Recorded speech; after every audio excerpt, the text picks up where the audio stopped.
اعوذ باللہ من الشیطان الرجیم بسم اللہ الرحمن الرحیم فجاءتہ احداہما تمشی علی استحیاء،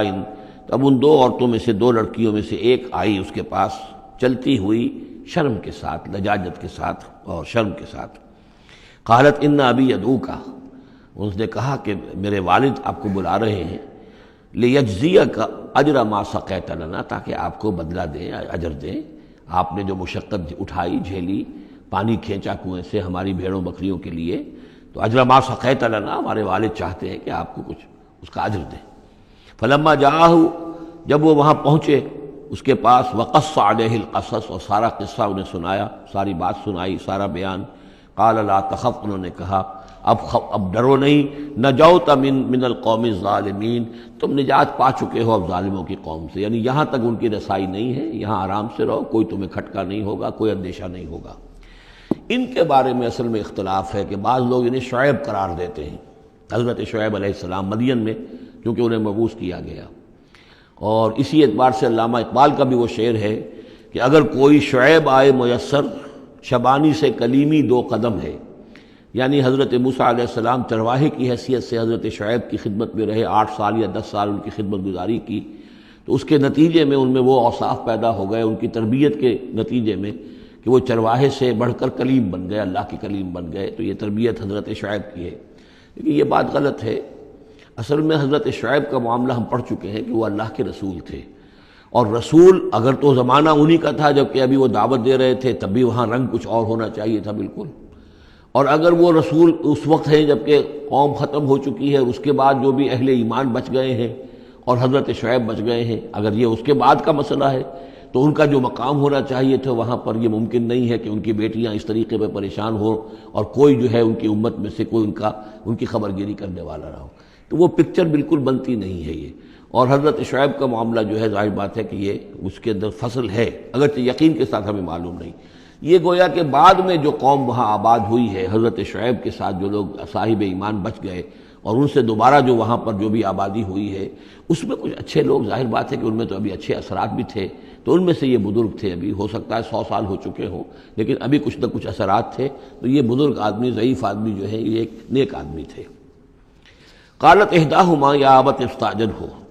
ان میں سے ایک نے کہا، بیٹیوں میں سے، لڑکیوں میں سے ایک نے، ابا جان ان کو ملازم رکھ لے، اجرت پر رکھ لے، استاجر ہو۔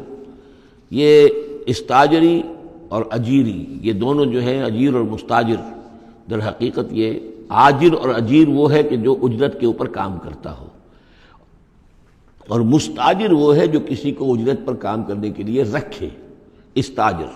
مستاجر اس سے اس میں فاعل بنے گا۔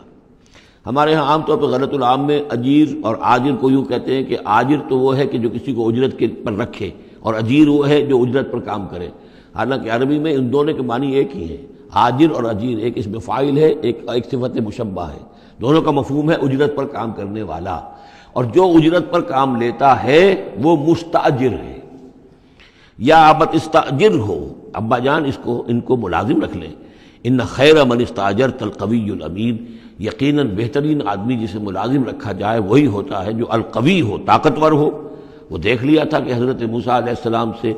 کوئی جو ہے وہ وہاں کے چرواہوں میں سے کسی نے الجھنے کی کوشش نہیں کی، وہ ڈر کے ادھر ادھر ہو گئے اور کسی نے جو ہے ان کو روکا نہیں، تو طاقت والے بھی ہیں اور امین ہیں۔ انہوں نے یہ مشاہدہ کر لیا تھا کہ کوئی بری نگاہ حضرت موسیٰ نے نہیں ڈالی ہوگی ان لڑکیوں پر، تو ظاہر بات ہے کہ اس معاملے میں تو عورت کا جو ہے احساس بہت بیدار ہوتا ہے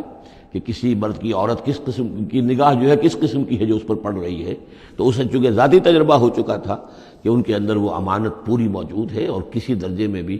نگاہ کی خیانت بھی ان میں نہیں ہے، تو جس شخص کی نگاہ میں خیانت نہیں ہے وہ اور کسی معاملے میں کیا خیانت کرے گا۔ کہ قالت احداہما یا ابت استاجر ہو ان خیر من استاجرت القوی الامین، ابا جان ان کو ملازم رکھ لیجئے، اس لیے کہ ملازمت کے لیے بہترین شخص وہی ہوتا ہے جو طاقتور بھی ہو، کام کر سکے خوب، اور یہ کہ امین ہو،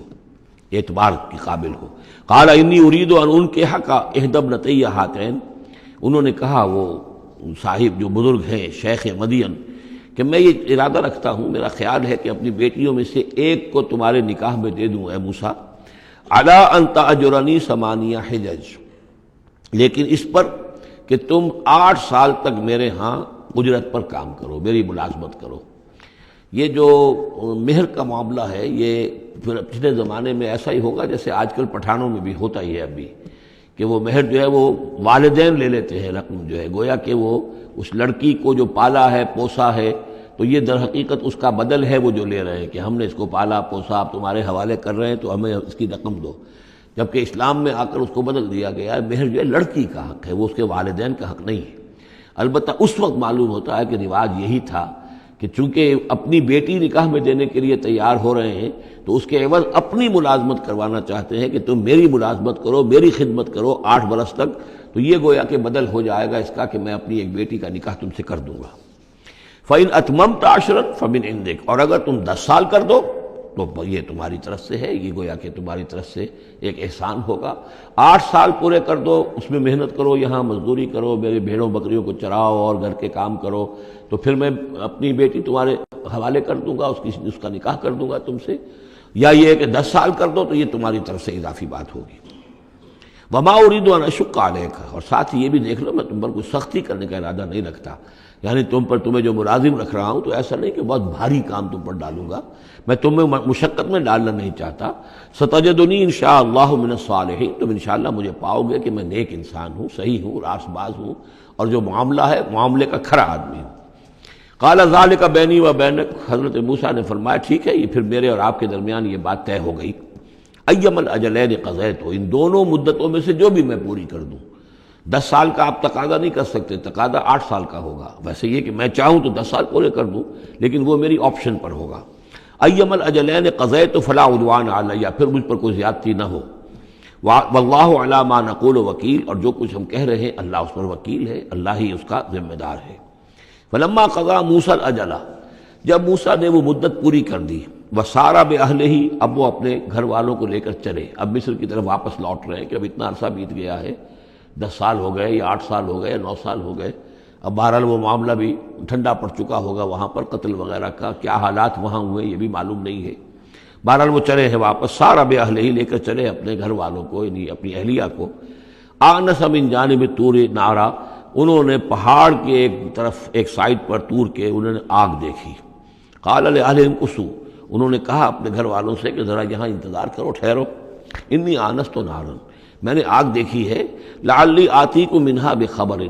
ہو سکتا ہے کہ میں وہاں سے یہاں جاؤں اور وہاں سے کوئی خبر لے کر آؤں، یعنی یہ کہ راستے کے بارے میں معلومات صحیح کہ کہیں ہم بھٹک تو نہیں گئے، ہم کدھر جا رہے ہیں۔ او جذوۃ من النار، یا پھر میں آگ کا ایک انگارہ لے آؤں وہاں سے، لعلکم تصطلون، تاکہ اس سرد رات میں یہاں ہم آگ جلا لیں، اور یہ کہ اس سے کہ آپ لوگ جو ہیں وہ سینک سکیں۔ صدق اللہ العظیم۔